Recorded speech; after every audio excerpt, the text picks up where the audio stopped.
ఇవాళ ఊరూరికి కేసీఆర్ ఉన్నప్పుడు లారీలే ఊళ్ళోకి వస్తుండే ఊళ్ళోనే కొనుక్కున్నాం.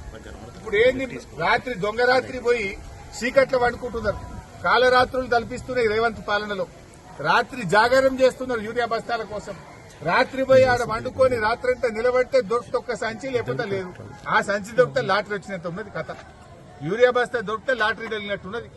ఎందుకంటే పొద్దున పోయి పొద్దుగడి దాకా లైన్ నిలబడితే దొరికితే ఒక సంచి దొరికినట్టు, లేకపోతే ఉత్తదే టోకెన్ ఇస్తాడు మళ్ళీ రావాలి మళ్ళీ పోవాలి. అంటే వ్యవసాయం భర్తలు ఇంటికాడ వ్యవసాయం చేస్తే భార్యలు లైన్లలో నిలబడే కాలం వచ్చింది. నువ్వు ఏంది అసలు? ఇవాళ ఈ గ్రామాల్లో తిమ్మాపూరే కాదు, ఇవాళ తిమ్మాపూర్లో 2 పిల్లలు చేతికొచ్చిన కొడుకు 15 ఏళ్ల పిల్లవాడు చనిపోతే ఆ తల్లి కడుపు కోతకు బాధ్యత ఎవరిది? ఇది రేవంత్ ప్రభుత్వం యొక్క నేరపూరిత నిర్లక్ష్యం. నీ ప్రభుత్వ వైఫల్యం వల్ల ఇవాళ తమ్ముడు చనిపోయినటువంటి పరిస్థితి.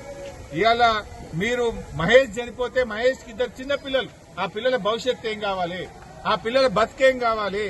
నీ పట్టింపు లేక నీ చేతగానితనం వల్ల పల్లెల్లో పారిశుధ్యం పడికేయడం వల్ల ఇవాళ మహేష్ చనిపోయిండు. అదేవిధంగా శ్రావణ్ చనిపోయిండు. శ్రావణ్ మహేష్ ల మరణం ఇది ప్రభుత్వ హత్య. ఈ రేవంత్ రెడ్డి ప్రభుత్వం చేతగానితనం వల్ల ఈ పిల్లలు ఇవాళ ప్రాణాలు పోయినాయి. దవాఖానలో పోతే మందులు లేవా, సూదులు లేవా, గ్రామాల్లో పారిశుధ్యం లేదా? ఇప్పటికైనా పట్టించుకో. ఇంకా ఎన్ని ప్రాణాలు పోవాలి? నీ రాజగోపాల్ రెడ్డి చెప్పిండు రేవంత్ రెడ్డికి తిట్టు తప్ప పాలన రాదు అన్నాడు.